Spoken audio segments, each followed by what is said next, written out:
Ribono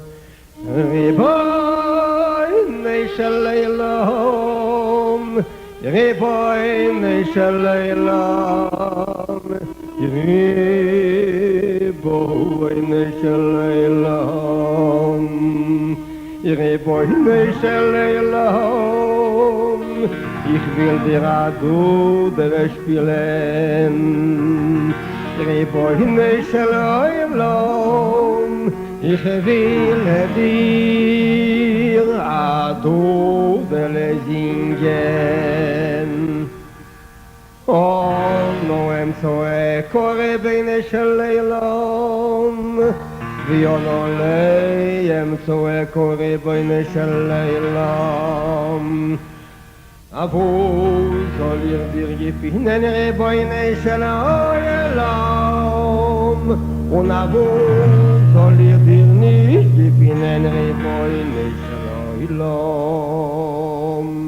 Az mailado Matodo, Mizragado, Mayrado, Daremedo, Sovenedo, Do, Do, Do, Do, Do, Do,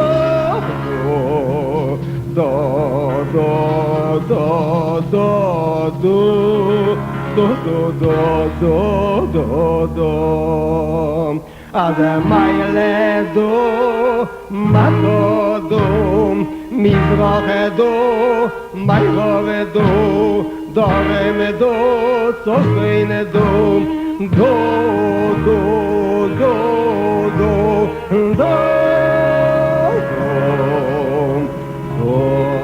Do,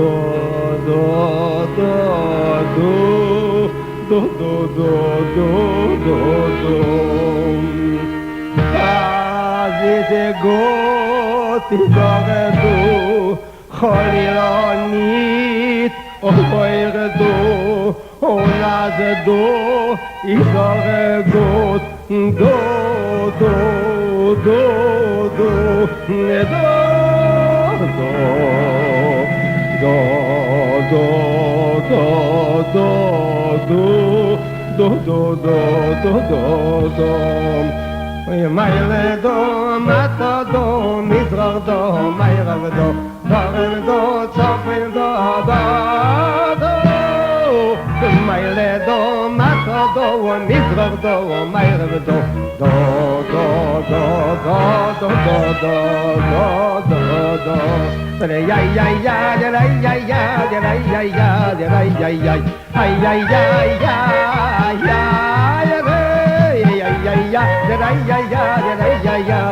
ya ay ya ya ya ya ya ya Oye, Mailedo, Matodo, Mizrachedo, Mayrovedo, Daremedo, Sofeinedo, Do, Do, Do, Do, Do,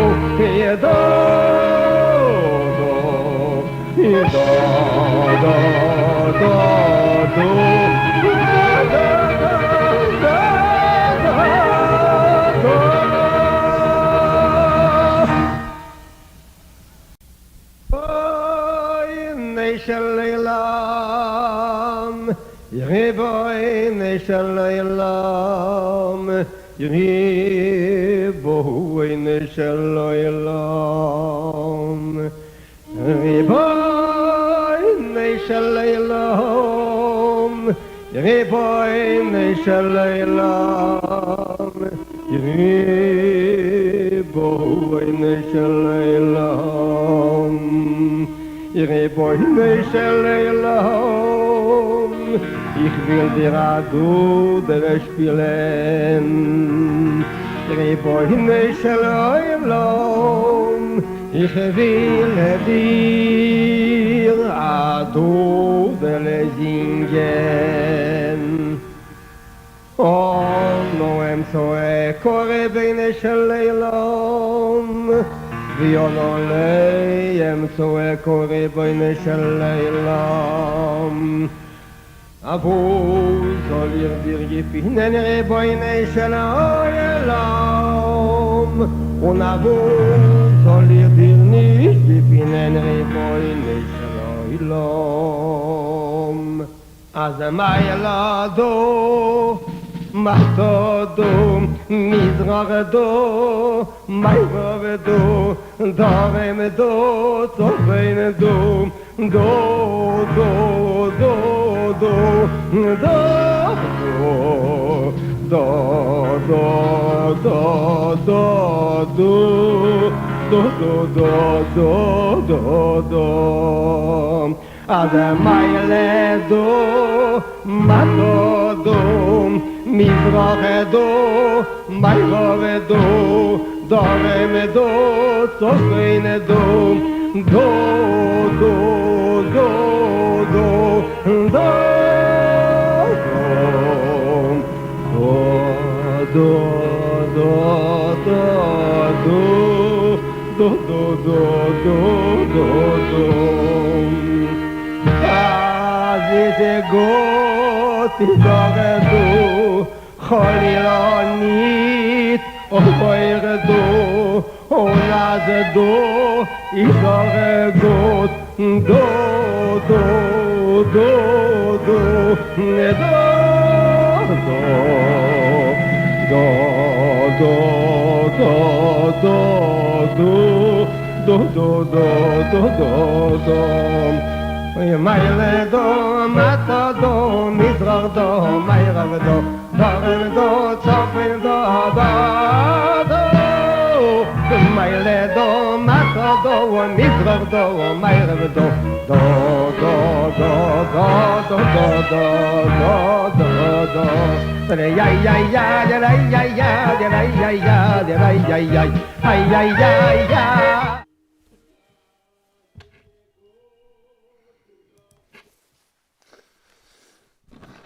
Good morning, everybody. Welcome.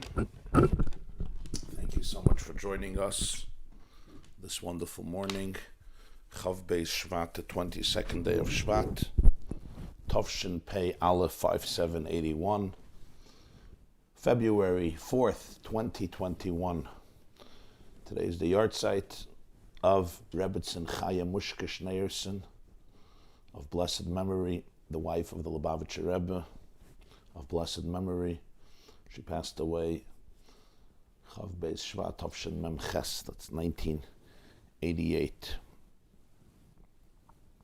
So today, I guess, is the 33rd yard site, right?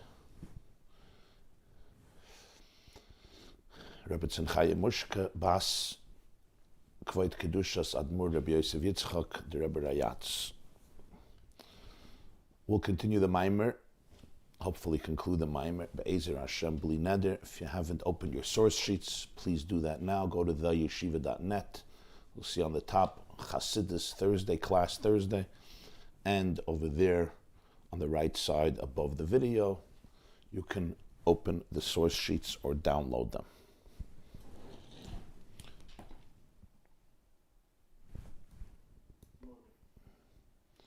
Good morning, everybody on Zoom. Can you just give me thumbs up that you can hear me and see me? Wonderful. Okay, thank you.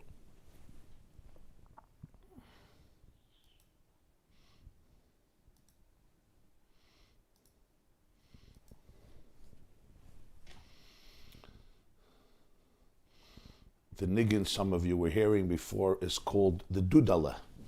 The Dudala by Rabbi Levi Yitzchak of Barditchev. It's one of his very beautiful, beautiful songs. So we're in the middle of the Maimer Az Yashir by the Baal HaTanya, published, printed in Torah Parshas Beshalach. The Maimer of Kriyas Yam Suf, exploring the real reason why the Jewish people had to go through the experience of Kriyas Yam Suf. It wasn't just a necessity to save them. They could have been saved in many different ways. God's imagination is fertile and infinite. Furthermore, Tosfos writes in Erkin Daf Tesvav that they went out from the same side they came in. Furthermore, we see that there is a mitzvah to mention Yetzias Mitzrayim every single day, just like the Torah says there's a mitzvah to mention Kriyas Yam Suf each day, just like the Torah says there's a mitzvah to mention Yetzias Mitzrayim every day. There's also a mitzvah to mention Kriyas Yam Suf every day. Nonetheless, the question is why? Why is it so important to mention it every day? So one perspective is because it's these great miracles that existed in the genesis of Jewish history that really made us who we are. This is our collective memory, our collective consciousness. Why specifically Kriyas Yam Suf? It should be a mitzvah to mention all the 10 plagues. But it's Kriyas Yam Suf. So from all of this, the Alter Rebbe develops the idea, Al Pi Pnimiyus HaTorah, that there is something internal about Kriyas Yam Suf that needed to happen in the beginning of the Jewish journey. In many ways, Kriyas Yam Suf represents and captures the Reizon D'Yetra, the mission statement of Jewish existence and our role in the world, collectively as Jews, and individually, each one of us individually as well. And we mention it every day, we talk about it every day in the davening. A big part of davening is occupied by the story of the splitting of the sea, by the song that followed. That's in Psukkah de Zimra. And then later, before Shemona Esra, the bracha Ezras, Emes V'Yatziv, the bracha that we say after Kriyas Shema, which begins with the words Emes V'Yatziv V'Nachiv V'Kaya, and concludes Tilgal Yisroel. A huge part of that is devoted to the story of the splitting of the sea, the salvation of the Jewish people who walked through it, and the drowning of the Egyptians who were submerged in the water, like we say each day. Yam Suf Lahem Bakata, Zaydim Tibata, Didim Varvi, Didim Varta, Vaichasamayim Sarem Echad Mem Lenoiser, Al Zois Shipcha Ahuvim Verem Molakel, Venasni Didim Zmirais, Shirais V'Sishbachas, Brachas Vaidois, etc. That's the whole section of Ezras. And we finish Shira Chadasha. Shibchu Geulim L'Shimcha Gadol Al Svas Hayam. This is the intro before Shemona Esra. So we have to understand that Kriyas Yam Suf is a central motif in the understanding of what it is to be a Jew and what the Jewish people are. I'm bringing a benkel. Okay. So, what was the main point that we learned? Very briefly, mamish briefly, and those who are here for the first time, I will suggest that you hear the previous 4 classes on this Maimer so that you should be able to really get it, because this is a deep Maimer. This is the fifth class on Oz Yashir. But very briefly, the Balatanya introduced us to the 2 worlds of Alma de Isgalia and Alma de Iskasya. Or one is called Yabasha and one is called Yam. One is dry land and one is sea. One represents a place where everything is individuated in a very conspicuous way. You could see conspicuously the diversity of existence, of creation, versus the Yam, where everything is covered, iskasi, it's covered by the waterbed. Furthermore, and the second point and the first point are of course dependent upon each other. They're just 2 points that are clearly made in the Maimer. Furthermore, in the Yabasha, it's not just everything is seen as individuated. It's that our connection to our source of life does not necessitate that we should be hidden and submerged in it. We all depend on the earth, but we stand above the earth. We can even go into a building and elevate ourselves significantly above the earth. In one of the transcripts of the Maimer by Reb Moshe, I think it's Reb Moshe, the son of the Alter Rebbe, printed in Maimori Admir Azak and Tov Kuf Samach Gimel, 1803, he has an expression there that his father said, or he wrote it, that creatures of earth could spend a significant amount of time ba'avir hashamayma. They could fly, they could stay in the air right? Very, very distant from the earth, even though we're all dependent on earth. This is interesting because in 1803, we did not spend time in airplanes. We did not spend time in the air. Birds could spend time in the air, but other creatures couldn't spend time in the air. We could spend time on the ground, on the earth. We could elevate ourselves. You can go onto a mountain, or you can go into a tall building. But that's what he says in the Maimer. Interesting. Tovkuf Samach Gimel. It's fascinating. Of course, it's exactly 100 years before the Wright brothers. Literally, 1803 is what this Maimer was said 100 years before the Wright brothers gave us the gift of aviation, which of course changed the landscape of humanity. The fish, on the other hand, is not just concealed. I don't see it. For the fish to live, it needs to be submerged in the water, inconspicuous. And this represents two states of consciousness. One is in which the I is individuated and distinct. The other is where the I is completely submerged in the source of life. It's not conspicuous. One is a state in the souls of Alma Diskasya, bittul b'mitzias. What is their mitzias? What is the definition of their existence? The bittul, the alignment with infinity to the point that the I is completely transparent. What is it transparent of? It's a channel for the divine I. There's no blockages, and therefore there's no I. Because all the definition of I is mammals alman. Mammals alman is the way the divine is structured and tailor-made and harnessed and restricted and compressed within vessels that allow there to be individuation, to be identity. The Yam represents Sovev Kalalman. Yesh koina olamai b'shah achas. It's that shah achas, that one machshava, one thought that encompasses all of reality, all of time, all of space, all of matter, all of past, all of present, all of future. We applied it possibly to the two experiences in each person. I need to be attached, I need to be connected, and I also need to be me. And both are real needs in people. If you cut off one from the other, you're not in touch with the human condition. We try to do that, because sometimes it's easier, it seems easier, but it's not, because it catches up on you, catches up to you. Baruch atah Adonai Eloheinu melech haolam shehakol niya b'dvareh. Kol beseder. Okay. Both are true. I need to be connected. Lo tov v'yos adam levade.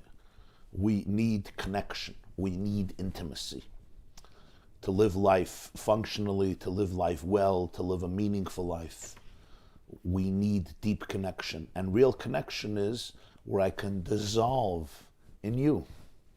I can melt away in you. But I also need to be me. I also need to be me, yeah? That's why we go to therapy, because we can't figure out which is more important. Is it more important for me to melt away in you, to be really connected to you, to dissolve, to be able to dissolve myself, or is it more important for me to be me? I have to be me. I have to be authentic to myself. This is not an easy question to answer. This question is probably at the heart of, 90% of marital strife. I'm not talking about if there is chalila, clear mental illness or personality disorder. That's another issue which on a deeper level may also be connected to this. But I'm talking about the regular tension. Yeah. It's the tension of life. In spiritual oisius, it's Alma Diskas and Alma Disgalia, the world in which the I is aligned with the source of existence. The fish doesn't want to be seen. The fish wants to be in a mikveh 24/7, 365. You take the fish out of the mikveh, it's death. It's not, oh, let's take you out of the water so we could show you off, so you could display your talents. That's death. For me to be seen is death. For me to be not seen is life. That's Alma discuss. You have to get that, right? By the Yabosh, it's the opposite. For me not to be seen, to put the creature, to take a mammal and put him in the earth, that's burial, that's death, chas v'shalom. Life for me is to be seen. Do I want to be seen or do I not want to be seen?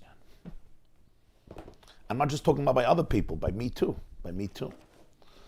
This is the tension between Metzias and Bittul. The richness of chassidus, of the Alter Rebbe's Maimarim, is that this goes back all the way to the beginning. This is the perceived split between Mamalik Kalalman and Sovev Kalalman. Mamalik Kalalman is the way Hashem creates room for Metzias. Sovev Kalalman is the way divinity creates the bittul. And both are very real. Mamalik Kalalman is not a fairy tale, it's not a mistake. It's essential to the fabric of creation. Mamalik Kalalman means Hashem fills the worlds, which in other words means he creates diversity. Diversity is also divine, because the divine energy is restricted and compressed and channeled to create the unique chemistry of every nivra. So I am not you is not fake, it's real. And you are not me is also real. Works both ways, by the way. I told you once, there's a t-shirt, I'm easy to get along with once you learn to worship me. That's what is that? There's only me. There's something called narcissistic personality disorder. There was once a joke, somebody said, if you want to drown a narcissist, what do? You put mirrors on the bottom of the ocean. But what we're learning here is that at the bottom of the ocean, there's no mirrors. At the bottom of the ocean, there's oneness. But for us, that means drowning. That means chas v'shalom, the opposite of life. For the fish, that's life. Keep me inside there. If you tell the fish, let's go on a cruise so you can enjoy the view. You take the fish on the boat to enjoy the cruise view, and we know what happens. Becomes fish for Shabbos, gefilte fish for Shabbos. By the way, it says in Kabbalah that the souls of tzaddikim are reincarnated into fish. And this is the reason.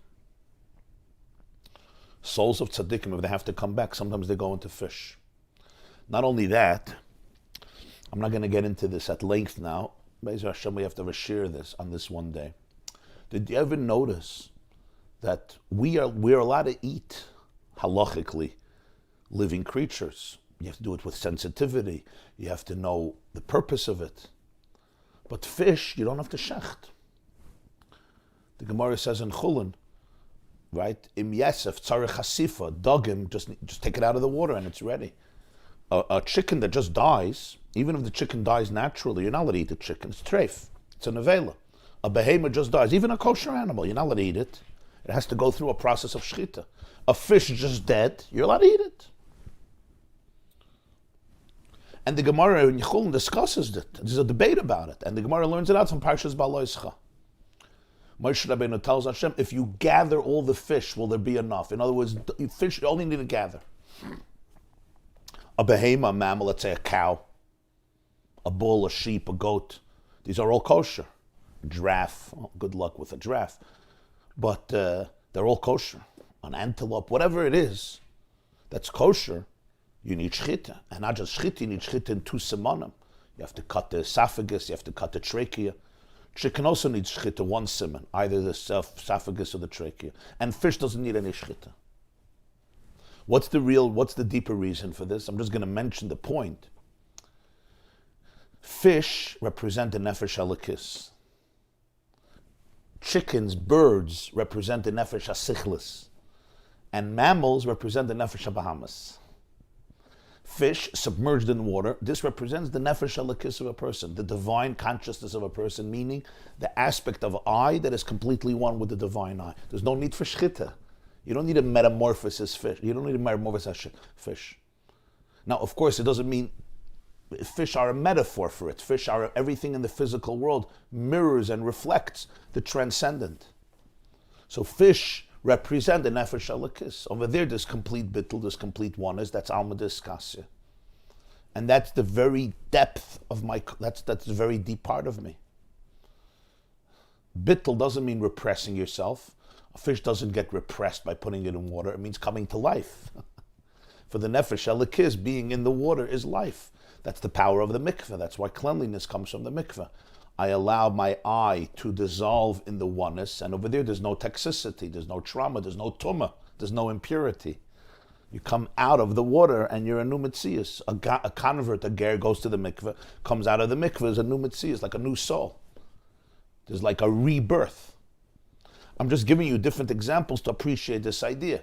Birds represent the rational soul, because they could stay up in the air, but they can also come down. And that's what rationality is. The mind can uplift you, but the mind can also take you down.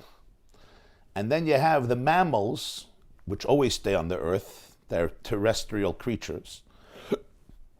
They're the nefesh habahamis, the animal soul, which never looks up to heaven. Right? Over here, you need shchitte. Depends what type of shchitte. There's shchitte in 2 simonim, shchitte in 1 simon. It's for another shir. I'll call upon him. This is 2 parts of a person. Alma discuss it. Moshe Rabbeinu, kimin amayim mishisiyu. He's from water. Moshe is all water, and that's why Moshe can't speak. For Moshe, speaking is a compromise to his very existence. Performing, being on display, communication. Moshe is submerged in the source. He's always receiving.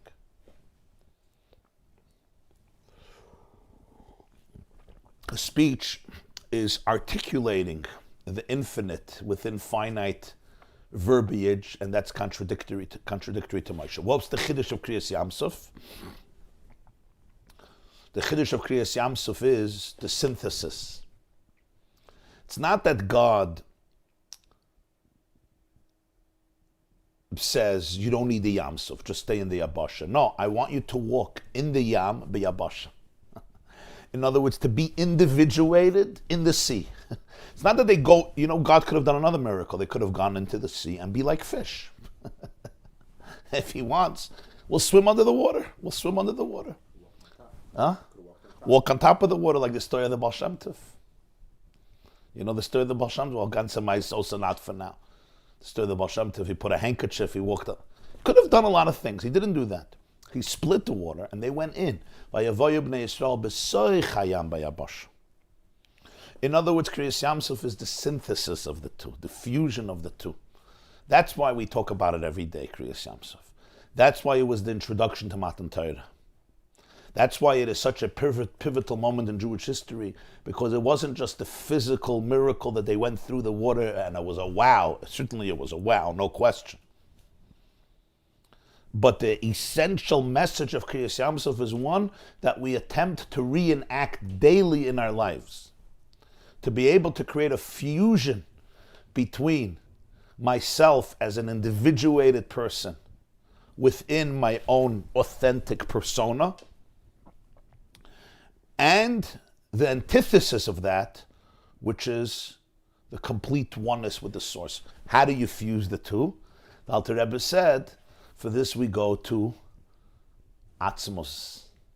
We have to go back to the core that transcends finiteness and infinity, transcends Mamale and Soiviv, transcends Ayin and Yesh, transcends Metzias and Bittel, transcends the state of Yabasha and Yam, and therefore Hafach Lam le'Yabasha. The Yam could be Yabasha, the Yabasha could be Yam. That's what music, real music, represents. That's why the Jewish people say, Ashira Lashem ki goiga. You know why I sing? Because he's goiga. He's above being above. Goy, number one, is Soiviv. It's above Kalim. It's one machshava, Shah Achas. Yesh koina ilami b'Shah Achas. If the Yesh wants to be koina the Olam, you have to go back to Shah Achas. If you want to really start living, you have to align yourself with Shah Achas, with the all-encompassing oneness of creation. Yesh, when you're a Yesh, what's a Yesh? A yesh is an I. Kainai lamai b'sha'achas and soivav. That's goy. What's ki goy ga? He's above being ga. He's above being aloof. He's above being soivav. That results in song. The Alter Rebbe explains a real song. The definition of a real song is the longing to transcend every trap, every confinement. That's what a song is. And that's the power of a song. And that's why a song is not about information. You could sing the same old song, he says, who knows how many times. If you have time on your hands, you're a teenager, you could sing the same song how many times? Music or song? Music.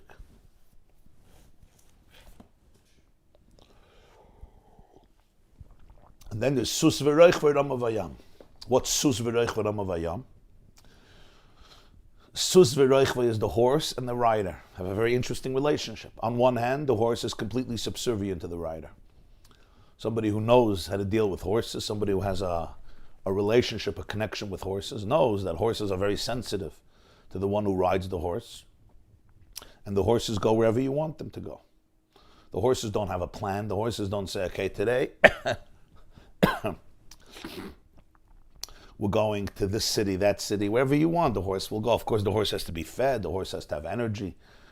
You have to work within the capacity of the horses. You can't create your own fictional horse. You have to know your horse's needs. Sometimes the horse is in a difficult situation. Horses are emotional creatures. But if you feed the horse and you're sensitive to the horse will take you wherever you want, and the horse will also take you to places you can never get on your own, and with a swiftness and alacrity that you could never achieve on your own. Up slopes, up mountains, up hills, and down into valleys, and all with the koyach, with the gvuras hasutz.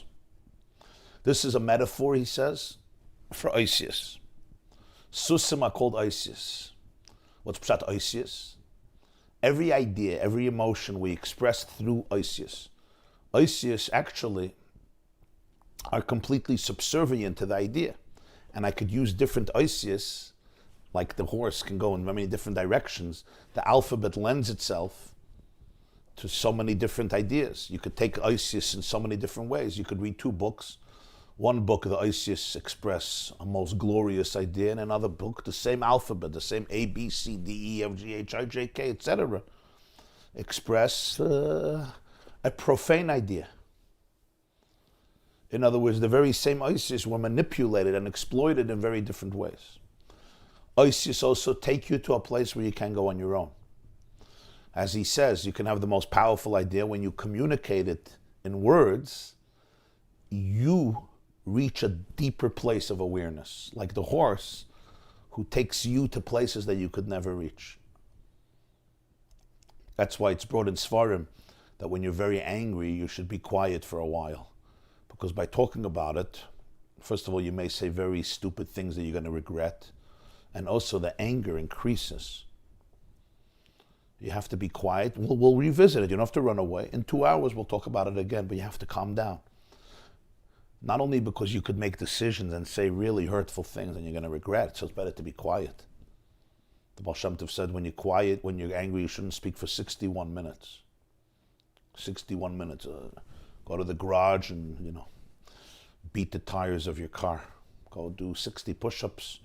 Go jog around Monsey. Whatever it is you have to do, but just be quiet. Go watch the deer. Go do some snowballs. You could build a beautiful snowman today, but just don't talk. We had a big snow here this week, so for those who are not lucky enough to be here, what was it, 20 inches, 15 inches? 20 plus inches, gewaldig.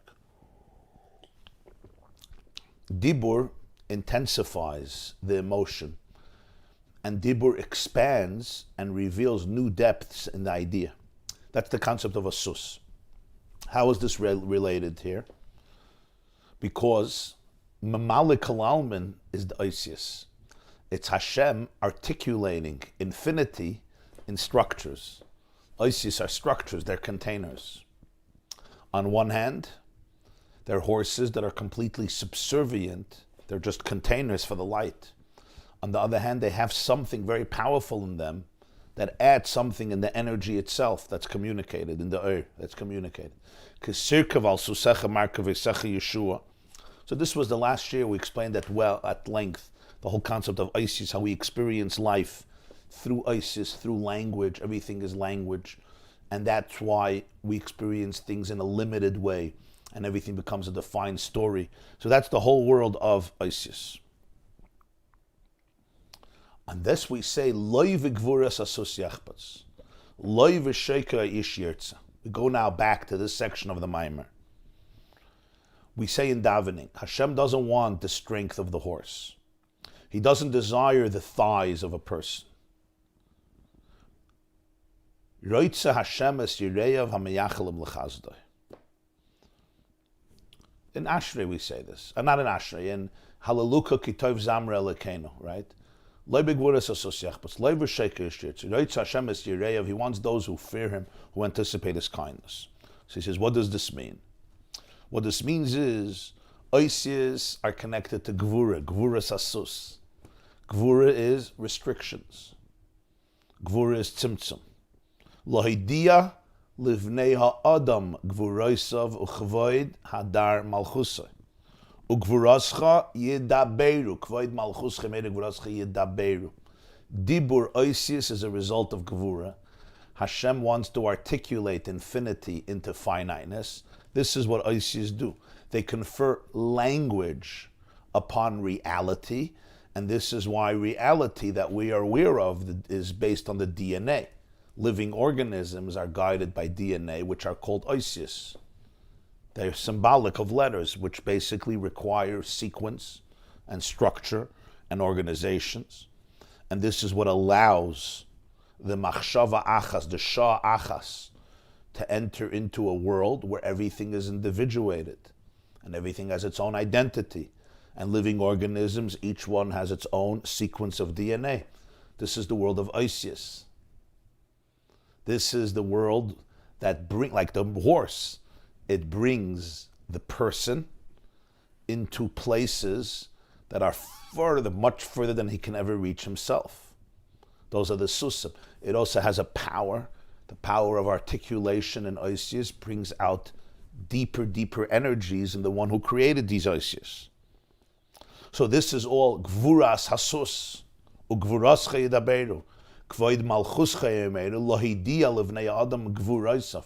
For there to be Bnei Adam and to be Maidia Bnei Adam, you need Gvura. Uchvoid Hadar Malchusai. It says, Beroivam Hadras Melech, the beauty of the king comes through diversity. Uchvoid Hadar Malchusai.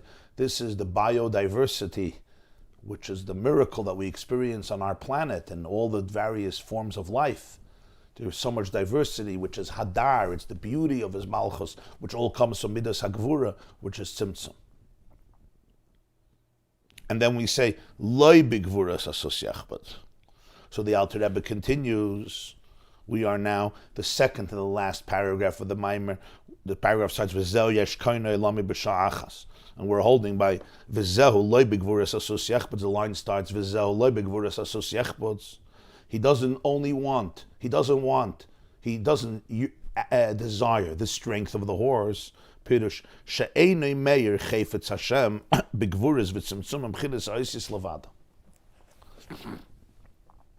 To capture the true desire of the divine, one cannot capture it only through tzimtzum, only through Isis.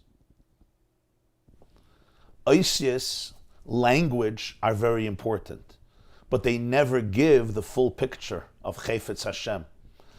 And a person is b'tzalmenu kidmesenu, they never give a full picture of your own desire. The moment I have Isis to describe who I am, I'm not describing who I am. So on one level, Isis are very revealing. On the other hand, they're very concealing. As much as they reveal, they also conceal. They reveal because they allow us to talk about things, to articulate things. They give language. They allow for exchanges. They allow for development. They allow for our world. They allow for our lives. Look at the difference between the animal life and human life, and you understand the power of Isis, the power of communication.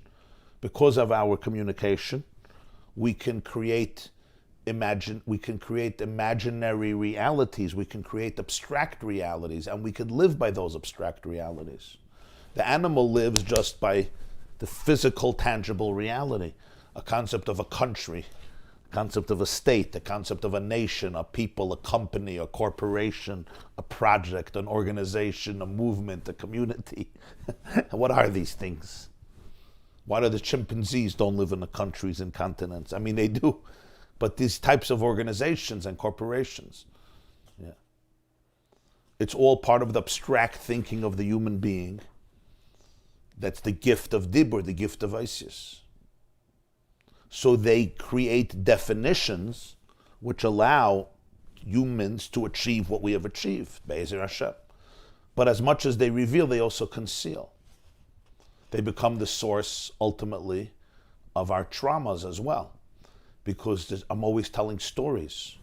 I'm always telling stories. That's what I explained in the last year. So you never capture the full chayfetz by staying in Isis. Or back to our discussion, Alma Galia is a very poor version of reality. It's an important version of reality, but it's very poor in the sense that it doesn't capture the full reality, not of you and not of anybody else. So loy bigvuras asosiachbats, the real chayfetz Hashem, you're not going to find in Isis alone. Isis are important. The Gemara says in Yevamos, if somebody says, I only want Torah, you don't even have Torah. Because just as it's true in the world, it's also true in Torah. There's the Isis of Torah. The Isis of Torah are like the horses. It says by Matan Torah, by Kriyas Yam Suf, Hashem rode, you were riding on your horses. And those are the Isis of Torah, the Isis of Tefillah. And the Isis of Torah capture the essence of Torah. And not only that, by saying the Isis of Torah, like a horse, it reveals new depths in the Torah, just like by saying the Isis of Tefillah. Sometimes just saying the words and putting your whole concentration into the words, the letters and the words themselves have enormous power. Nonetheless, the Gemara says, if somebody says, I only have Torah, afilu Torah ein loy. And he's explaining this to be, if somebody only captures the Isis of Torah, the meilitz of Torah, the diversity of Torah, the tangible logic that's being expressed in the Torah, so they're missing the alma diskasya of Torah, the inner core, the pure, undifferentiated divinity. He doesn't want the strength of the horse or the shoykei ha'ish, the thighs of the human being, which of course the rider sits on the horse, and the thighs are supported and support the two sides of the horse. Those two thighs which hold up the horses. And this is the perception and the thought which is necessary for words and actions. The horses represent the words, the oisis, and the actions. The shoykei ishes, those thoughts that fuel the words, the perception that fuels the Isis. Isis doesn't begin with words, Isis begins with thoughts. The problem of language and the blessing of language doesn't only begin with how we talk about things, how we think about things. So what holds up the Isis is certain machshavos, certain thoughts.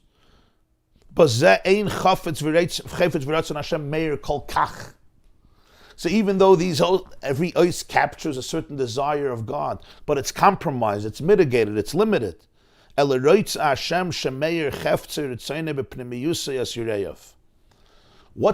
Hashem? What do you mean Roitza Hashem? Where do you find his true Ratzon, the true inner source of life, his true desire? You find it as Yireyev, Dainamishu B'chinas Bittel. Somebody who can go to the place of Bittel, Alma Diskasya. Moshe says, what are we? This is the nefesh, is nispal. The nefesh is moved from the essence, atzmus. So what's the Alter Rebbe saying? There's the way reality is articulated in the world of Isis, which is amazing. That's the source of Mamala Kalalman. Isis, again, is the power of language. Language confers definition on everything. But also, it keeps us stuck in those definitions. As I said in last year, when it comes to relationships, We tell stories about people, and once we tell those stories, the relationship is fixed. There's no growth. Your wife told you something this morning. You process it in a certain way. Your mind starts telling you a story of what she said. You define it. You put it in a box. You're upset. And it's a continuation of the story you said about her yesterday, a week ago, a year ago, 25 years ago, and we're stuck. What happens if I stop telling stories? What happens if I'm just open to infinite interpretations? It's hard because my mind right away loves to put language on everything, to define people. You're a moron, you're a fool, you're insecure, you're dangerous. Subconsciously, you're not doing this consciously, you're a nice guy, I know you. Subconsciously you're doing it. You're a brat, you're a teenager, you're a brat, you're spoiled, you're rotten. Right away there's a story, there's language. It's those stories that also cause us to internalize self-shame. We tell stories about ourselves. Right? I told myself a story when I was 3 years old. When I was 6, it was already confirmed 1.1 million times. By the time I'm 45, this story is happening every hour on the hour. Every time the guy in shul, right, looks the other way, it's part of how horrible I am. And then when your daughter speaks up to you, tells you what she thinks, you're suddenly now in this inner trauma that's been going on for 40 years, right? It's all stories that we tell ourselves. This is where language becomes a prison. What happens if I can transcend ISIS? But if you go deeper and deeper and deeper, we're talking here even in Kedusha, which is Torah and Tefillah, where ISIS are Gvuras Hasus, and the machshava behind this ISIS are Shoykei Ish. It's the human being riding the sus. Loi begvuras hasus yechpatz. Doesn't mean Hashem doesn't want it. He says you don't capture the true chayfetz, the pnimiyus haratzon, the true source of life. You're divorcing it because you're forcing it into language. Roitza Hashem, if you want the ratzon, es yireyav. What's yireyav? Those who fear Him. What does it mean? Literally, it means they're not obsessed with horses. They have a relationship with truth, with morality. In the ancient world, horses were everything, right? That was the major war weapon resource. On a deeper level, Reitz Hashem es Yireyav. Yireyav represents the bittul, the person who's ready to transcend ISIS, who wants to go to the core of everything, where there's no definitions, there's no descriptions.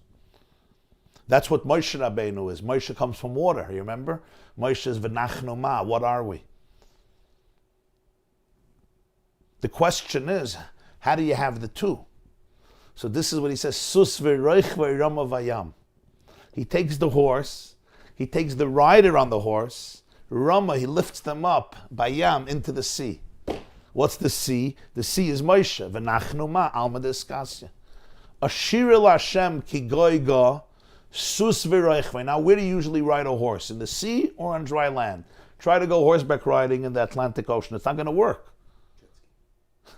If you want to go to the Atlantic, take a jet ski. If you want to go horseback riding, right, you go on earthly terrain. The place of the sus is Beyabasha. Yes, there are horses that can swim, but that's not their natural environment.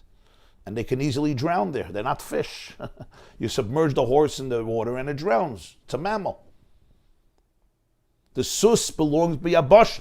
Sus v'roichvai, Rama vayam. Rama means he lifted up. He lifts it up. Yesh, koinoi lamai, b'sha achas, bayam, in the yam. How can there be that fusion?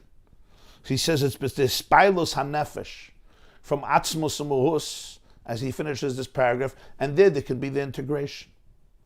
Says the Alter Rebbe, v'zau hamayachelim lechazda. And that's where the pasuk continues, Roitz Hashem es yireyav, hamayachelim lechazda, those who anticipate His kindness. Pirush she'ein lem chines ava mitzad atzmo.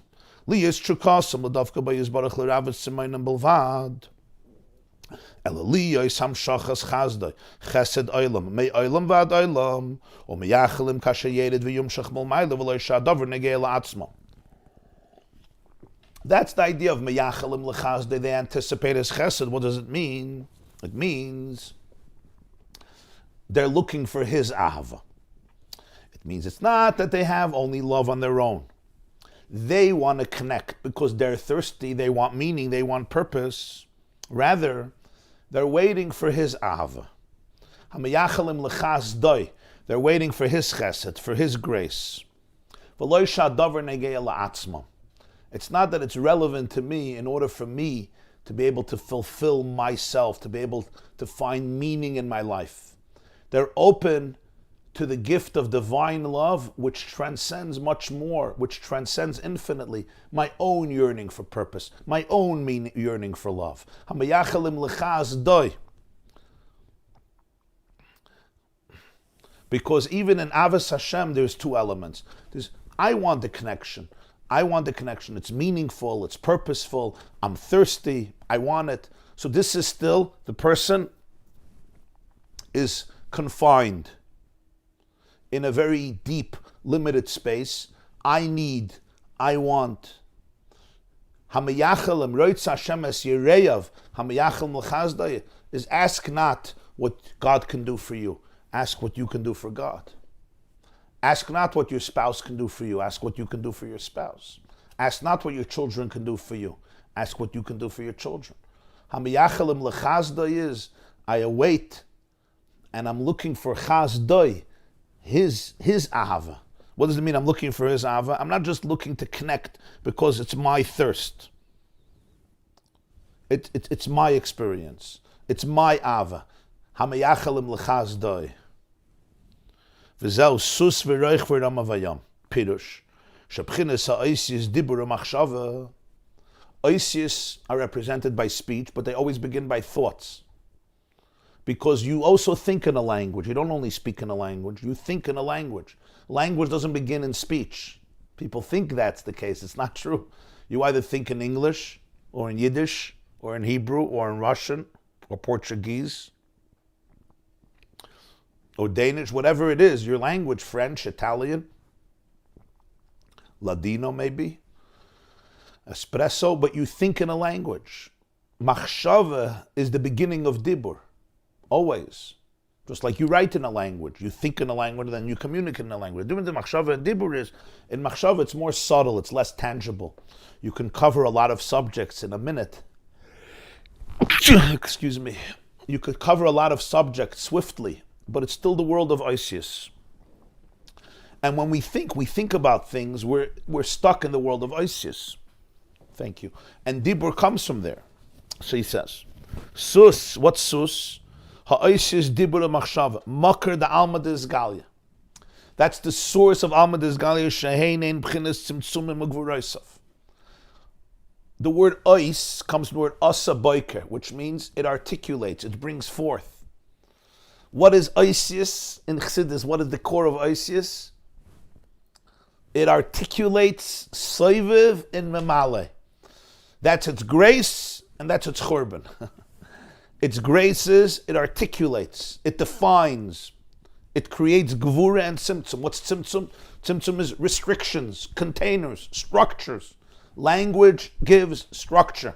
Language is kalim. Kalim reveals the oil, it conceals it as well. That's the source of Alma Dizgalia.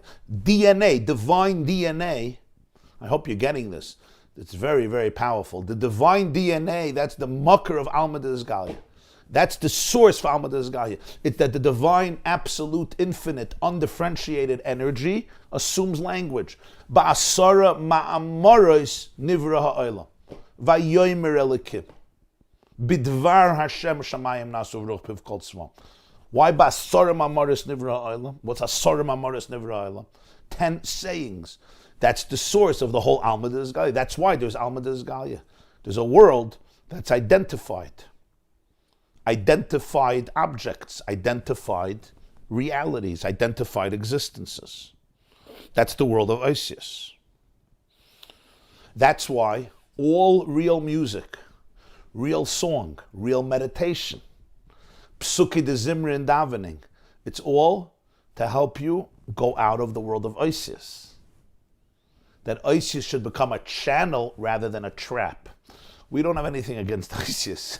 We love Isis. It's when Isis become a prison. I'm stuck in Isis. There's nothing outside of the Isis. I can't transcend the Isis. So this pencil is a pencil. I lose the curiosity of the child who looks at the pencil and doesn't have a name, and therefore he could stare at it for 3 hours. Maybe it's a tree, Rabbi Nechemia says. That's why before we drink, we say this blessing. What's the blessing saying? It's not water. It's not coffee. Baruch Ata Hashem Elokeinu Melech HaOlam Sha'akol Niyeh B'Dvarei. Till we got the coffee. Till we got to the coffee. In other words, this one coffee bean is triggering such profound awareness. How does that happen? How can a coffee bean... It's a coffee bean. You make a coffee. You filled up a cup of apple juice or water. You ate a plum. No. You can't reduce that plum to ices. Plum, that's it. You just destroy the plum. Baruch Ata Hashem Elokeinu Melech HaOlam Borei Priyetz. He went through a ganze Stalschluss over there for this plum. Because this is not a stupid plum. It's not even a simple plum. On one level, it's a simple plum, but there's layers upon layers upon layers, even from a botanical perspective. Never mind from a spiritual perspective. So the makar of Alma des Galia is Oisius. So the Baal Tanya says, Oisius is Dibura Machshava. So Sus V'Roichva, the horse, and the rider of the horse. The horse is the Oisius HaDibur. The rider of the horse is the Oisius HaMachshava. Gvuras HaSus Shoykei HaIsh. Rama v'higbiya at p'chines yamu alma diskasya. He lifted up Sus V'Roichva into the yam. He aligned alma disgalia with alma diskasya. Is it possible that I should walk in the sea, which became dry land? In other words, that in my daily reality of Isis, of language, in my individuated self, I'm not walking on dry land, I'm walking in the yam. I'm retaining the full connection with infinity, even as I am on dry land. That's Kriyas Yam Suf. Sus v'roichva is Yabasha. Rama, he lifted it up from Yesh to Shah Achas. By Yam, in the Yam. How? But how? The whole Maimer is saying it's a paradox. Ki goy ga. You know why Sus v'reich when I'm avayam? Because goy ga, what's goy ga? Sha'atahu Hashem levadecha kula kamei kaloi chashiv lefonav kachashecha kaired alma diskasiv alma disgal yeshava. We go back to Atahu Hashem levadecha. Ata is mamale. Who is Soiviv? Hashem levadecha. Hashem is Hashem himself. Darkness is like light, light is like darkness. Yam and Yabasha can be fused into oneness. Just as God can't be defined by finiteness, he also can't be defined by infinity. If you remember the Maimer Basi Lagani that we learned a few weeks ago at length, the Ramak, the Baal Shem Tov, the Balatanya, Elav Eloyle Midoisov. About Shemus, we daven to Hashem, not to his midas. If a love is the Sheirish HaKelim, the Baal Shem Tov, a love is the Sheirish HaOiris, Kav, Rishimu, and then the Alter Rebbe says a love is Atzmos, which is ultimately the synthesis of Oiris and Kalim, explained at length in the Maimarim of Basi Lagani, Tovshan Chafalev. V'lachein hafach yam liyabasha. It says in Tehillim, fascinating kapitel in Tehillim, the pasuk says, hafach yam liyabasha, b'nohar yavru b'regel, sham nismecha boy. He turned the sea into dry land. In the river they crossed by foot. There we rejoiced with them. This is Tehillim, I believe, Samaches.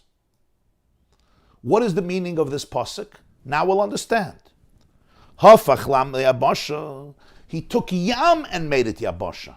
He didn't take yam and left it yam. He took yam and he turned yam into yabasha. V'zel benar yavru b'regel. In the river they crossed by foot. Sham nismecha boy. This is how the psalmist describes Kriyas Yam Suf. Sham nismecha boy. There we rejoiced with him. What's pshat? There we rejoiced with him. What's boy? Sham nismecha. Pirush ba'atzmusay muhusay kavayachal. Over there we celebrated him. The atzmus itself. Because Kriyas Yam Suf always comes It's a reflection of Atzmus. And this is what it means to live with Atzmus. Live with Atzmus means I don't live in Almidas Kasya only, and I don't live in Almidas Galia only. I can live in the paradox between, I could live in the tension that exists between them, because ultimately I transcend that tension and paradox by revealing the oneness. But here you should be asking a big question. Sus v'roich v'rama vayam was said about the Egyptians, not about the Jews. And it's not a complimentary statement. He took the horse and he took the rider and he hurled into the sea. Here the Alter Rebbe turned it into a gewaldige simcha.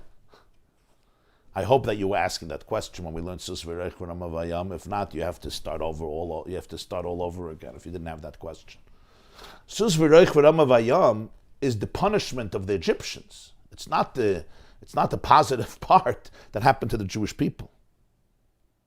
So the Alter Rebbe continues. However,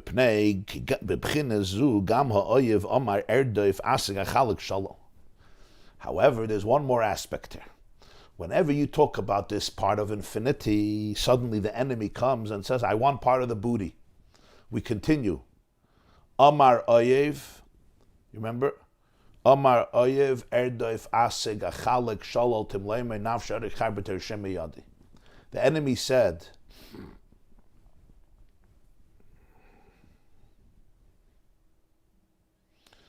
Erdoif, I'm going to pursue. Asig, I will reach them. Achalek shalol, I'll divide the booty of the Jewish people among the Egyptians. Timleime nafshi, my soul will be satiated from the spoil, from the booty. This is what the enemy says. Piru shegam akum roitzim lias yinikasam v'achizasam misham. Also the akum, the idolaters, want to get nurture and life from that space. You know why? Since Hashem, by Hashem, light and darkness are equal. And the horse and the rider are in the sea, and it's beyond Oisius. Even the horse and the rider go into the sea. Ooh, so if darkness is like light, if Hashem is not defined by infinity, and finiteness and infinity could come together, he's also not defined by good and evil. Darkness and light are exactly the same. So Omar Oyev Erdif Asay Achalak Shalom, we also want part of the party. If you're talking about in the world of Oisius, fine. Memala Kalalman, there's a difference between Kedusha and Klippa. Those that are Kalim for Kedusha and those that are not Kalim. Because the divine energy is confined in Kalim, in Oisius. So there's DNA of holiness and there's DNA of unholiness. There's Oisius of Torah, there's Oisius of Tefillah, and there's Oisius of a different, there's Lashon Hara Oisius. It's also Oisius, but it's different Oisius. Once you're telling me that Kriyas Yam Suf, we're going to the place that transcends limits, where darkness is light, and that's why there can be the fusion. So the Alter Rebbe says, oh, Omar Oyev. So the enemy says, I'm also a mechutten. Why are you excluding me? If you're not defined by anything, so I can also come into the picture. What do you have with the Jews? That's the deeper pshat. The Mechilta says that during Kriyas Yam Suf, angels were saying, Halalu of the Avodah Zarah, Halalu of the Avodah Zarah. Why are you contrasting between the two? It's not so simple. Why are you choosing them over them? That's why the Tehillim continues. We know, go back to that kapitel in Tehillim of Hafach Yamli Abasha. Benar Yavru Beregel Sham Nismechaboy. So the Tehillim continues. And Alter Rebbe now does here this long pasuk. I'm going to tell you the pasuk so you should just understand what he's saying.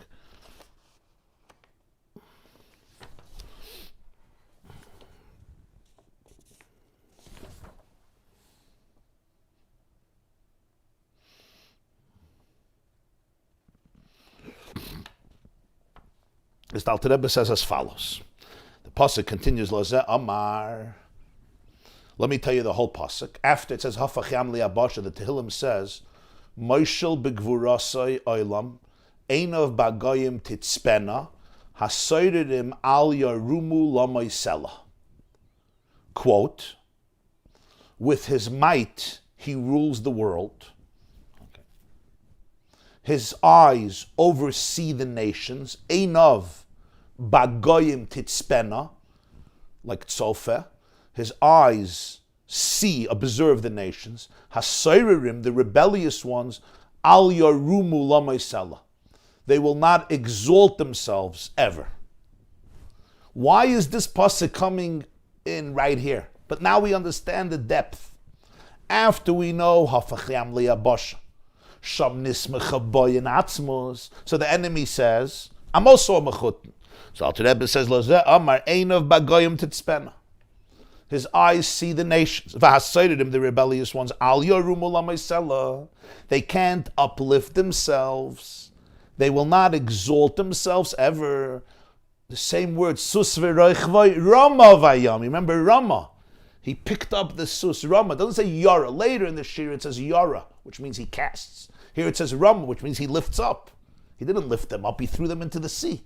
So literally we say he lifted them up to throw them into the sea.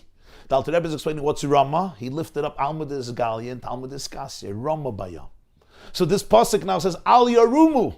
They want to be part of the Rama, they're Al Yarumu. What's Pshat? It says Rama Bayam. So he says Azay. She'ein la'akum Yisrael Mamuzu. The idolaters, the Egyptians, couldn't experience this Yisrael Mamus. God did it. Rama, he picked them up, Talmudis Kasya. Like we say in davening in the morning, the water covered those who oppressed the Jewish people. When they were thrown into the water, they disappeared. They drowned. They were submerged. They couldn't walk through the water. From this state, they only experienced descent. As we say in Hallel, he's bringing in here all a lot of psukim of Ram.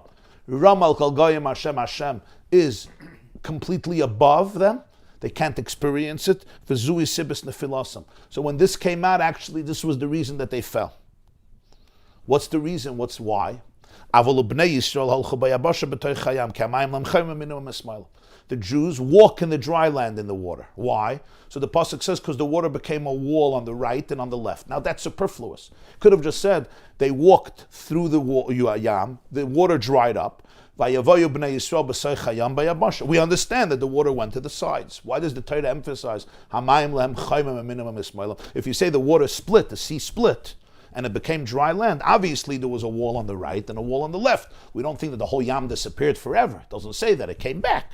Why does the Torah say V'amayim lehem chayma? So the Alter Rebbe teaches Pirush Kini Amr Razal Al Gimel Dvarim Meilam Al Torah Valaved Gmilas Chasad. He said in the beginning of the Maimon, if you remember, that the world stands on three things: Torah, Avodah, Gmilas Chasadim, and that's when he went into the whole idea of Avodah, Karbonas. There was a fire that came down. And in Tefillah, it's the idea that you bring the Nefesh HaBahamis into the fire, and then there's a fire that comes down, which is Baruch Atah, Almudis Kasyan, Talmudis Galia, which is the Avodah of the Kohanim, which is silent, but it's followed by the Avodah of the Leviim, who sing, which is Psukkah de Zimra. So now the Alter Rebbe says, the world stands on three things. Shubchinas Yam and Usmail, Torah, Avodah, Milas Chasadim represents two columns. There's the right side, and there's the left side, because you have Avodah, which is Gvura, Avodah, which is working on yourself, transcending yourself. And then you have the concept of Gmilas Chasadim, which is Chesed. So he says, V'hamayim lehem chayma. Miminam u'mismailam. You know why the Jewish people could walk through the water? Because they had the water as a chayma. Miminam u'mismailam.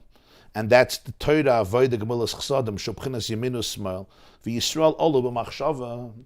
And the Jewish people ascend in Hashem's machshava, the Medrash says, which means they are rooted in the machshava achaz, ulakach oimnim hashekadeshanu b'mitzvahs, of shadei mitzvahs misalim b'kodesh aliyah. That's why we say before every mitzvah shekadeshanu b'mitzvahs, that through the mitzvah he actually sanctified us. You become sublimated and part of kodesh ha'aliyah. Kodesh ha'aliyah means Hashem's inner kedusha. Shemisham sheirish nishmasam. That's where their soul is from. That's where they come from. It's aligning themselves with their true posture. And their spirit, their longing to go up is what creates a ruach from above, like kamayim hapanim lepanim, or lekach etzlam sus v'reich v'ramavayam v'olch b'yabasha. That's why by them he could take the sus and the reich bay and lift it up into the yam, and they could walk in dry land. Mashenkin hasayridim al yarumu.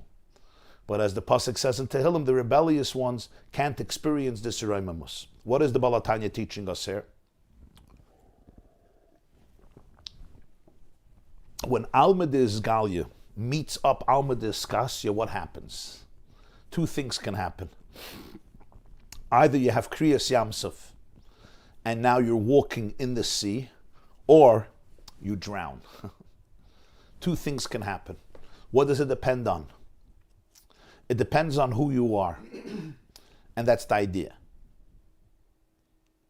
What does bittul do? And this is true in each of our lives. What is bittul? Is bittul self-destruction, or is bittul sublimation? It depends. If you think that you're egotistical, and you think that you're arrogant, and you think that you're pompous, and you think that you're separate from God, so then bittul destroys you. You drown. You're not here anymore.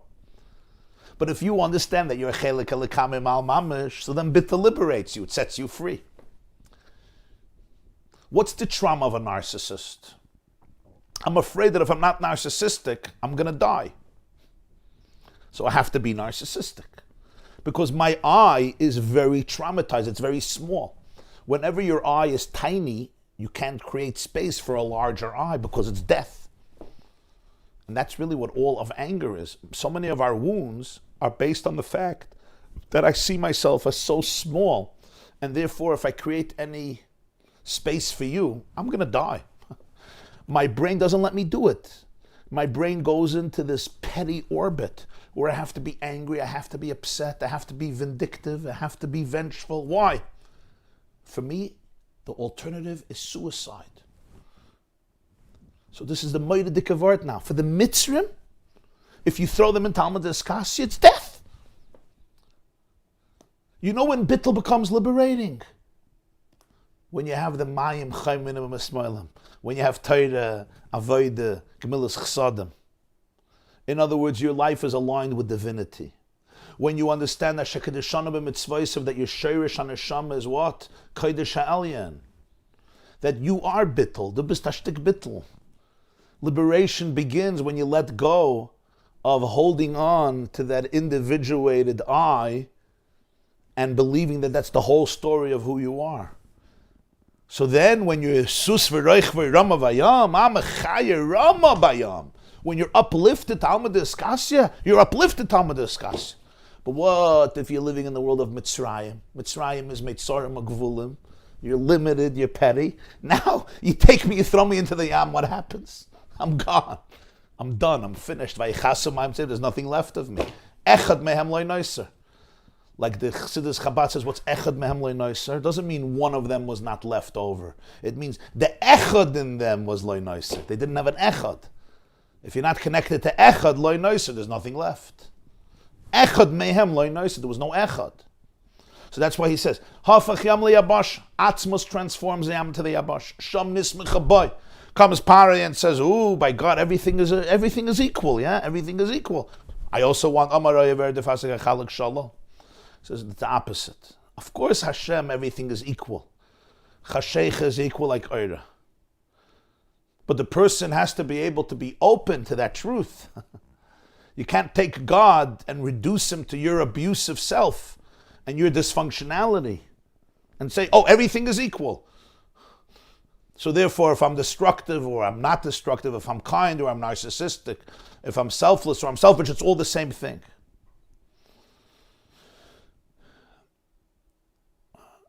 Kachashecha ka'ira means I don't limit Hashem into any reality. I could be one within every reality, but I have to want to be one.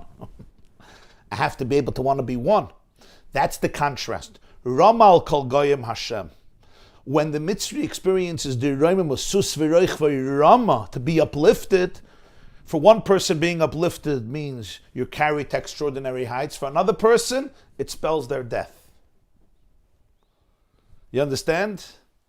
You could take a person and uplift them to great places. For one person, it's the beginning of a new life. And for the other person, it's the end of everything.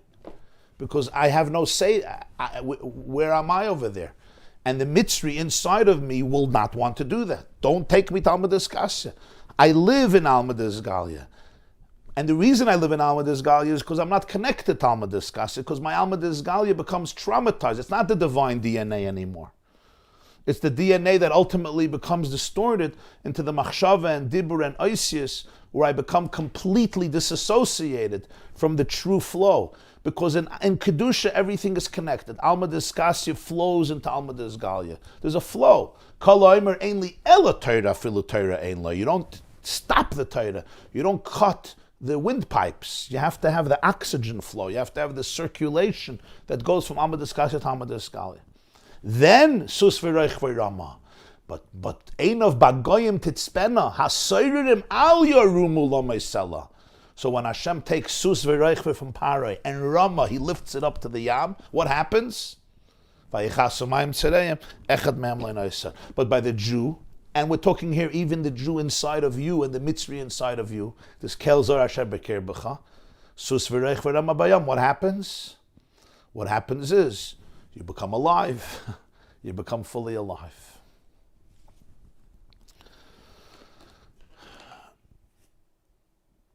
This concludes the Maimer, at least one layer of the Maimer Oz Yashir of Parsha Beshalach. And I'll take a few questions. I'm going to wish you all a beautiful day, a beautiful Shabbos. Shabbos, we have our regular schedule. Next week, there will not be classes. I'm going to be away, probably. So next week, the Monday and the Tuesday and the Thursday will not be next week. Be'ezer Hashem, we will resume the week afterwards. For the exact schedule of all the classes, if you go to the homepage of theyeshiva.net, you could see there's a green bar in the middle of the page, and the green bar gives the schedule of all the upcoming classes so you don't miss anything. So if there's any change ever, it's announced over there, so you can see it all there. Okay, let's see what's happening in the world of the questions. Chat. It wasn't Parsha, simply the result of them not being able to handle it. Uh-huh. It was the result of them not being able to handle it. Who, the Egyptians? Yeah. The Egyptians, yeah. Which they lifted everyone. It's like the sunlight blinds you. More than a view. Right? That was simply the result. Is that the way birds only need one siman for shchita? Because they're more connected to the oneness, even though they're still yesh. Yeah, that's the point. It's nefesh hasichlis. What is pnimiyus referring to?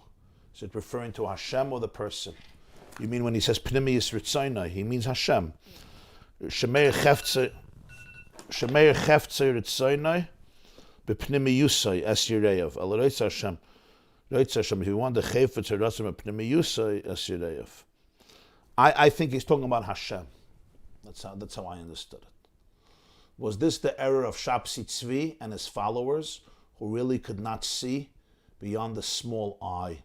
You have to explain what you mean when you're mentioning Shapsi Tzvi here. You said Psalm 68. It wasn't Psalm 68. It was Psalms 66. Thank you. I stand corrected. Kapitel Samach Vav. Thank you. I appreciate it. What? You think you stand corrected? Maybe he's wrong. I think I stand corrected, yeah. I didn't. Yeah, you can ask a question. Could you explain the Gimel Devarim Olim Oyin Adas Very Well Avoid About the Minas Chasadim? Which how do you divide the big to the middle small? Explain briefly. Could you explain again? You want to know why? They haven't got the Torah there by the Minas Chasadim yet. There was no Matan Torah, or is it the potential for that, or there's certain merits that they had already? I'm very confused. Yeah. What he's saying, Al Torah Avodah Gemilas Chasadim, he's referring to the general concept that in order to be able to experience the Yam Suf and remain intact, it's because you have Torah, you have Avodah, you have Gemilas Chasadim. You know what? I'll give you a very practical example from the 1960s. Rabbi Aaron can elaborate upon this because he knows this very well. In the 1960s, there was a tremendous trend in America, right? People wanted to jump into Alma Disgalia. Free love, Right? Imagine, you remember imagine? No boundaries, no nations, no religion, the world will be as one. It was like this utopia, right? You keep your hair long and you fight the government and you're just like, you're a free spirit. And it touched millions of youth. So we like to say, oh, just a bunch of wild kids who didn't want responsibility and didn't want to graduate and get a normal job to manufacture pencils or sell real estate in Manhattan. But that's not true. The Rebbe used to say in the 60s that there is an awakening of the youth who are looking for emes. Or to put it in the words of this mimer, they're looking for Alma Diskasia. But what happened to many of them? You jump into Alma Diskasia, you don't come out. Your brains either get fried with drugs, or there's too much intimacy without boundaries. There's no way of synthesizing your prophetic and spiritual visions with the reality of daily life, which is Alma Disgalia, going to work, building a family, oisius. What does that? That's Yiddishkeit. That's halacha. That's Torah Avodim Milas Chasadim. Torah Avodim Milas Chasadim is the structure that allows your posture to be the interlacing link between heaven and earth. Shabbos, Yom Tov, Taras HaMishpacha. It's about boundaries, yeah? I can't go shopping on Shabbos. It's boundaries. But it's the boundaries that allow you to be able to connect different worlds. That's the power of halacha. So now into the left and the right. So what's the left and the right? Just the completeness sake. So Chaim Amiminim Mismailim represents Ramach Mitzvahs Esse, Shasam Mitzvahs Loisasa, Yemin Mikareves, Small Doicha, Chesed, Gvura. In other words, the elements of Yiddishkeit are a Chesed, Mitzvahs Esse. Gemilas Chasadim is an example. Originally you were saying that avoida itself, of the three things, you were saying avoida in general, its general nature is self-conscious. Right, yeah. So generally it says like this: that Torah is kav ha'emtzai, avodah is kav ha'smoil, and Milas Chasadim is kav ha'yemin. But here the focus is not right, middle, and center. Here the focus is minimum smoilim. Basically, Yiddishkeit has these two elements. There's the elements of Yiddishkeit that are chesed, love, kindness, generosity, benevolence. And then there's the elements of Yiddishkeit that are small doicha. This is asur, this is forbidden, this is not for me. The laws of tznius, the laws of yichud, the laws of taras hamishpacha, laws of Shabbos, all the mitzvahs loisasa and versus mitzvahs essay. That chayma, that fortress, because they had that chayma minimum as well, therefore they could walk in the Yam Yabasha. The Mayim became a chayma because they had that component which aligns them. First of all, it creates structure. More importantly, it aligns them. It's Torah and mitzvahs, which is kedusha aliyah. It brings them into a relationship with atzmos. Because Torah and mitzvahs, this is Hashem's inner ratzon. Because it's Torah and mitzvahs, Hashem's inner ratzon, so therefore they could live in the Yam and the Yabasha together. Because they have that nekuda. Hasoidim, who don't have Torah, right? So their chiyus only comes from Seder Hishtalshalos. What does it mean their chiyus only comes from Seder Hishtalshalos? They're not rooted in the source of infinity. They're not open, let's put it this way. They're not open to be able to be rooted in the source of infinity. So now you throw me into the Yam and I'm done, I'm finished. Yeah. Listen, the concept of Geula is that the whole world will be transformed. Mala ha'aretz deis Hashem kamam le'amachasim. We're talking here about the Egyptians as a paradigm of somebody who's living in a very self-contained, petty space. That's what the example I gave. Narcissistic people feel that if they don't get angry at their spouses constantly, they won't live. They don't even do this consciously. They're so traumatized from not having a place in existence that they have to protect their pettiness at all expenses. And if you throw them into a sea of oneness, it's death. Even though the truth is, it's life. Verstehst? One person you could lift up and give him elikus, and he comes to life. And the other person is like, get me out of here. What does it depend on? It depends on if your soul, if you can experience the alignment of your soul with that bittul, with that oneness. If I can't, if I'm cut off, then I'm frightened. Or to put it this way, if I'm already alive, then I can become more alive. But if for me life, what is for me life in my experience is really death, so if you throw me into life, I'm going to die. There's a lot to say about this. Okay, next question. Says was Tutsache with the questions. I actually missed the 60s by about 20 years. But I experienced the 60s more in the 80s from people that were influenced very much by the 60s. And really were the successful ones that made it through the 60s. Right. Integrating the high lofty ideals with making a living, taking care of their families, and making nice communities, living nice lives. But halakha was missing in the Goyish world. Marriages fall apart because there's no halakha. There's no halacha. What halacha does is it translates grand visions into the real world. Or to put it this way, halacha is the fusion between alma d'eskasya and alma d'esgalia, because it's the koyach ha'atzmos. Halacha, like always, can also be a trap. If you don't understand what halacha is, it can become a very confining experience.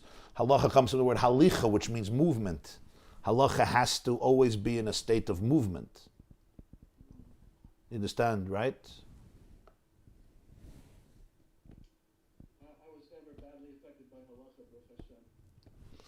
Thank God you weren't affected badly. Some people, I know, I wasn't brought up with makpid halakha. it's usually explained that Psukkah Dezim is related to Mamala Kalam, and suddenly here in the Maimer it's connected to Atzmos. Or is it the ability to relate to Atzmos through Mamala? Very good question, very good question. Very good question. Yeah, he's asking that usually we say Psukkah Dezimra deals with the Bria, which is Mamali. Psukkah Dezimra, we speak about Hashem as a creator, and we speak about nature. You know, we speak about the fire, and we speak about the snow, and we speak about the rain, and we speak about mammals, and beasts, and birds, and insects. Psukkah Dezimra is the celebration of nature as God's world.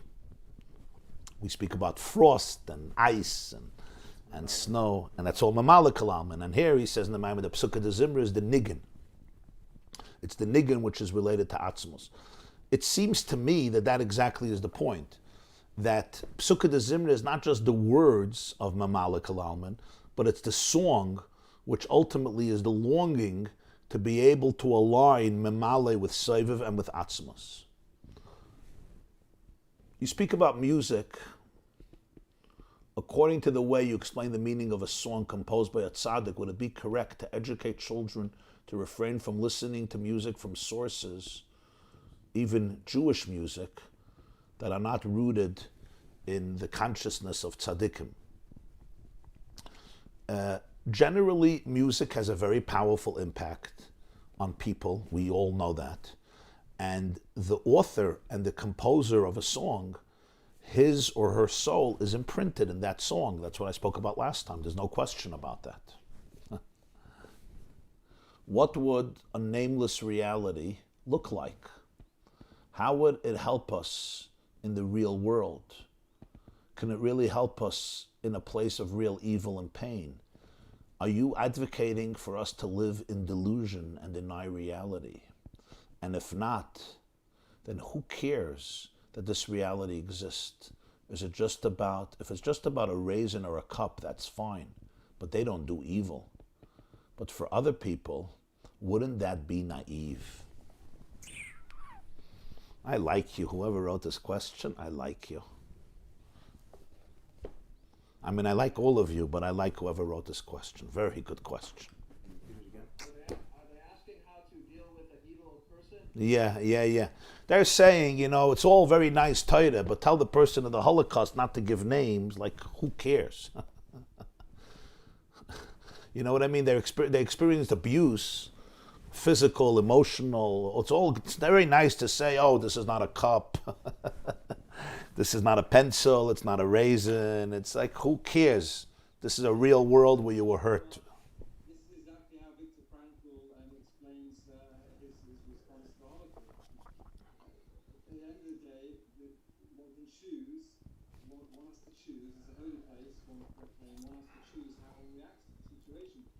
problem lies in me telling somebody else, you need to view reality. You're in the, I still feel I'm good, it's from Hashem. It's got to come from within me, and that's Hashem. So Reb Daniel here from Eretz Yisrael, so he has the wisdom of Eretz Yisrael. No, Manchester, UK. So you have the wisdom of Manchester. Manchester has unique wisdom as well. Every place in the world produces wisdom. Torah transcends all borders. Yes, but the Medrash says, ain't Torah k'Torahs Eretz Yisrael. So there's a special Torah in Eretz Yisrael, So in any case, Reb Daniel says that Viktor Frankl, who was an Auschwitz survivor and wrote a book, Man's Search for Meaning, discusses exactly that the Germans, Yamach Shemam, could take away from a person everything. The only thing they could not take away from him is how he's going to view himself and the events, and how he's going to react to the horrific experiences. So it's so important, and he says that's what it really. He says, and that's what saved him. That's really what saved him. I always thought that was a chazal. Basically, Viktor Frankl was just an Hakol b'dei shemayim chutz me'yiras shemayim. In other words, the only thing I am in control over is my reaction. Of course, the pain is a reality, and to advocate a person to deny it and to deny that there's evil and there's pain is, of course, ludicrous and doesn't help anybody, and most importantly, allows perpetrators to continue doing what they're doing. We have to stand up to evil and combat evil and ultimately obliterate evil. And in our own life, we have to be able to acknowledge the pain and create space for the pain and have compassion for the pain and do whatever we can to heal and, of course, to avoid such pain in the future and to stand up to bullies and perpetrators of abuse or pain in any form and any sort. So that's obvious. I think the way I understand it is, and this is what Rabbi Daniel just said, I cannot tell somebody else what the meaning of their pain is. I can say, oh, it's good, it's wonderful, it's not real, it's not so deep, you can go beyond it, it's going to make you better. That's ridiculous. Every person really has to be able to open themselves up to what it means in their life.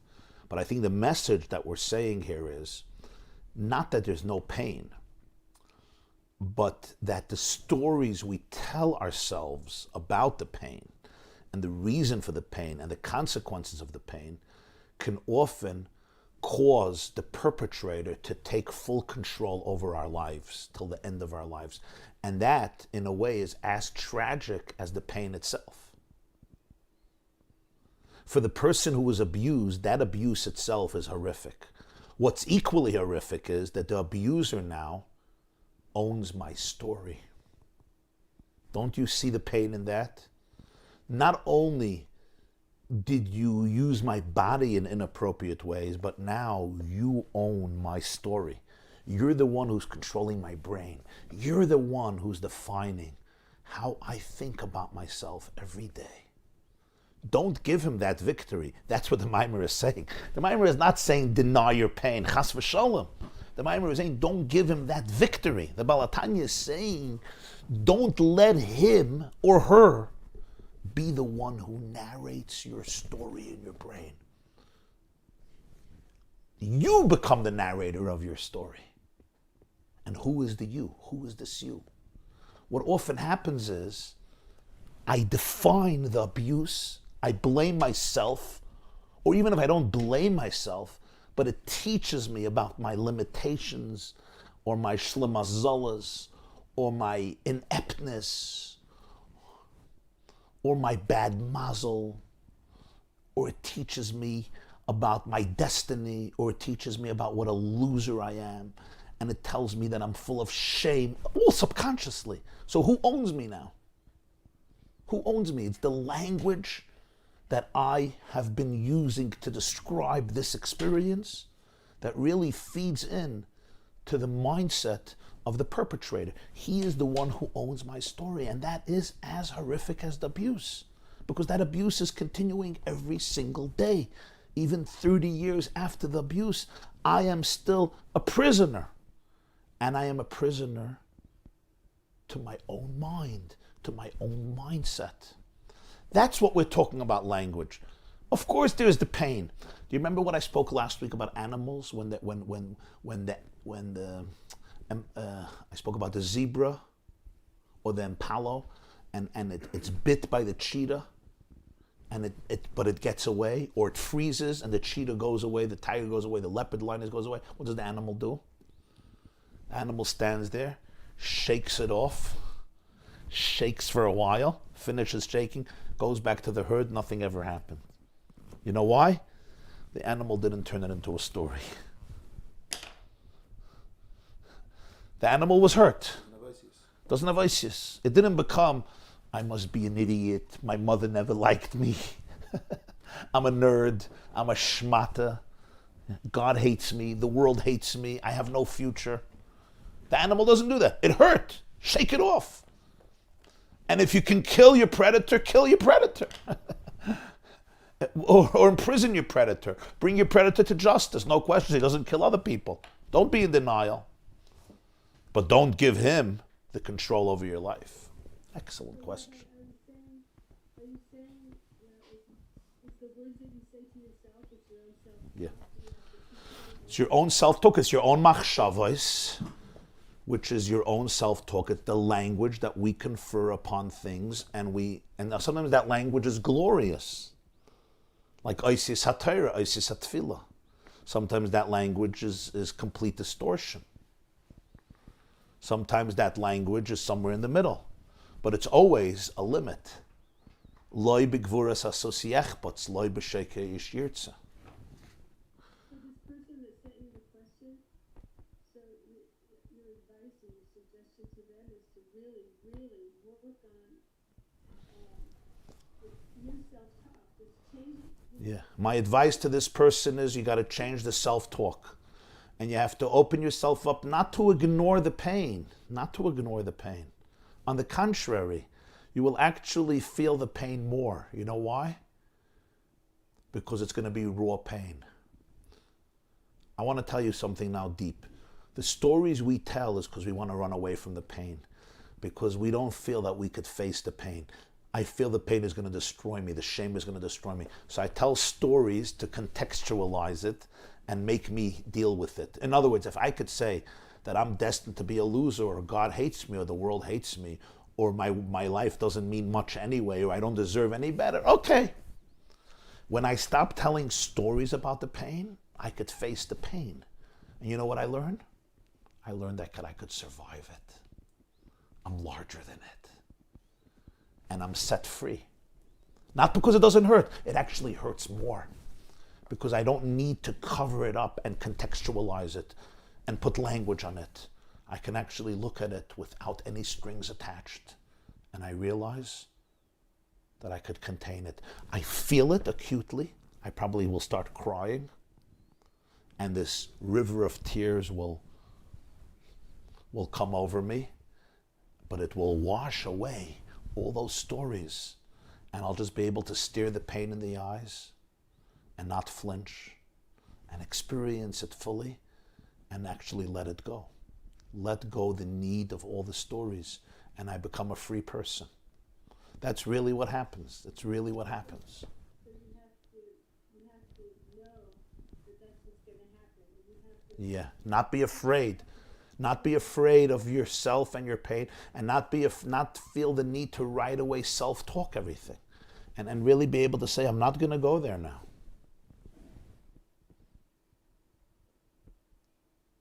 Kriyas Yam Suf is a revelation of the hidden. All of creation is a revelation of the hidden, from absolute unity which contained all diversity and differentiation and potential, there began a process of revelation. The same goes for the continuous, parallel revelation of the infinite layers of the onion of Torah Shebiksav and Torah Shebal Peh. This process continues and we bring it all together. It's true about creation. It's true about giving over the divine will via Torah through specific letters and words. Letters are imperfect. When it comes to describing or communicating the infinite, any tool or medium will necessarily be imperfect. Letters are imperfect, but it's the best that we have. That's how we have access. Even Hashem didn't create creation with his thoughts. but he concentrated his thoughts into very specific letters and words. Letters and words translate the infinite into the finite. In that sense, they help us articulate reality, but we have to know that they also help us conceal reality. The beginning of an ego starts with one's name. When we receive a name and we mature and we identify with it, it separates us from others. So why are we given names? Maybe better never to give a name. It stunts the growth of ego. And let's remain part of the entirety of mankind and of the cosmos. It's a good question. And the answer is because we're given names, because Alma Galia is real. It's real, it's part of the plan, it's authentic. We're given a name. Identity is important. You matter. Life is a powerful play, and you can contribute your verse. What will your verse be?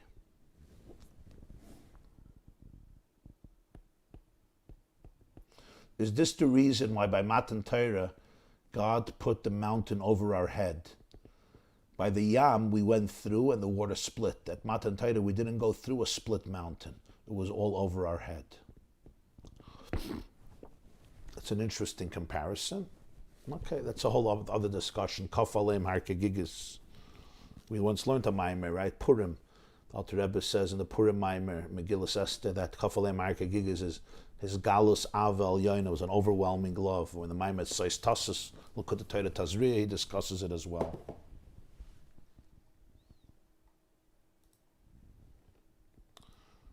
I wish everybody a beautiful day. Great questions. Thank you for being here with us. It's an honor and a privilege to have each and every one of you here with us. May we be able to remember Kriyas Yam Suf each day, and not just remember it, but really breathe it into our lives, to be able to fuse our Alma Galia and our Alma Galia and our Alma Iskasya. Even when you are seemingly stuck in whatever you are confronting at that moment, you have an open channel to the infinity of every situation, even if you can't wrap your brain around it.